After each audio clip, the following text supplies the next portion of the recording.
Muita coisa aconteceu nesses dias. O presidente ameaçou não ter eleições.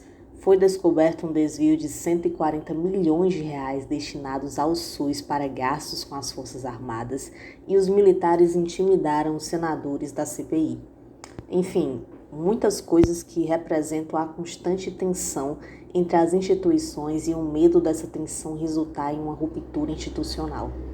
Entretanto, não podemos deixar os últimos escândalos desse governo abafarem os antigos escândalos. Essa semana, em virtude de uma investigação da repórter Juliana Dalpiva, do UOL, descobrimos que não é de hoje que o Bolsonaro e seus aliados estão metidos em esquemas de corrupção. Corrupção no amplo sentido da palavra, já que o podcast produzido por Juliana trata dos esquemas de rachadinhas que tiveram início no gabinete do então deputado federal Jair Bolsonaro. E ele, como principal articulador desses crimes, ajudou a disseminar essas atividades pelos gabinetes de seus filhos. Andréia, a ex-cunhada de Jair, fala do crime de maneira bem clara.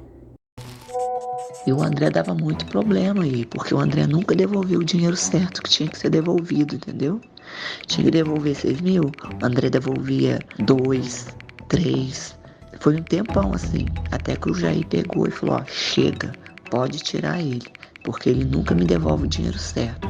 Logo no final de 2018, foi iniciada uma operação que se chamava Furna da Onça pela Polícia Federal. E essa operação investiga a participação de deputados estaduais no Rio de Janeiro num esquema de corrupção e lavagem de dinheiro.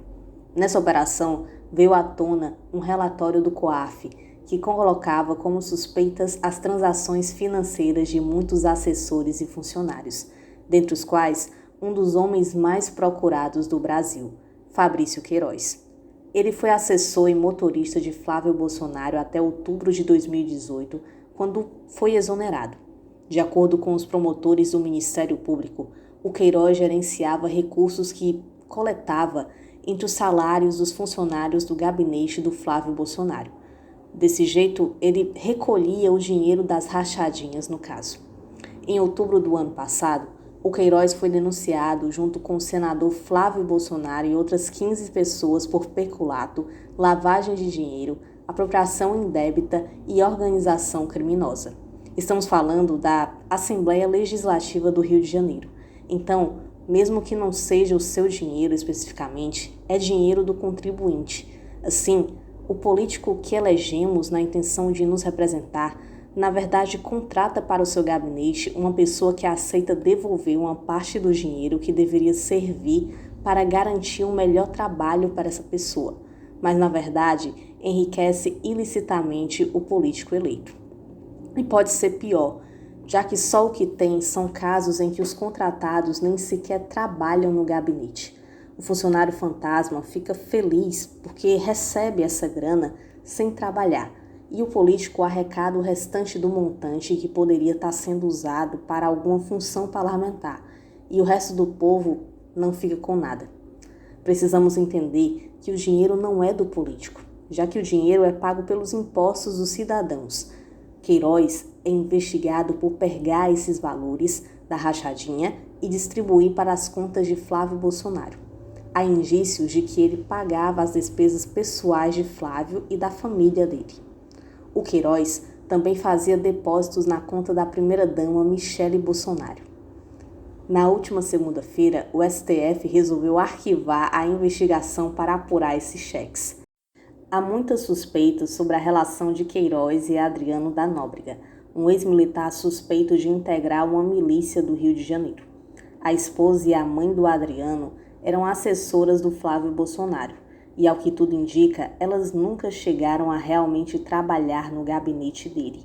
E são algumas das demais pessoas também investigadas nesse esquema de rachadinha. Desde que tudo isso veio a público, o Queiroz sumiu.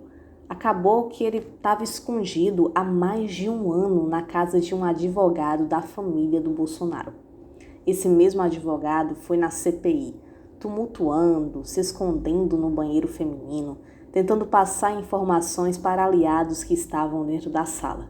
O Assaf ainda anda grudado nos Bolsonaro e as razões pelas quais Queiroz estava na sua casa jamais foram esclarecidas publicamente.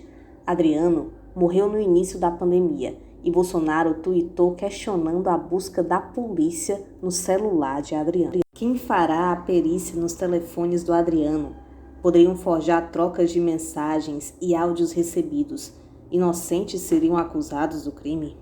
Flávio Bolsonaro também ficou muito irritado quando o celular de Dominguete, intermediador da compra de vacinas, foi apreendido na semana passada durante seu depoimento à CPI do Senado. Existe sim a suspeita de um possível caso de corrupção na compra das vacinas Covaxin, mas essa não é a única suspeita que paira sobre a carreira dos Bolsonaro. Não importa se a rachadinha é um crime menor se comparado a um caso que envolve mais de R$1 bilhão. Ambas são condutas erradas, cujos envolvidos merecem ser punidos.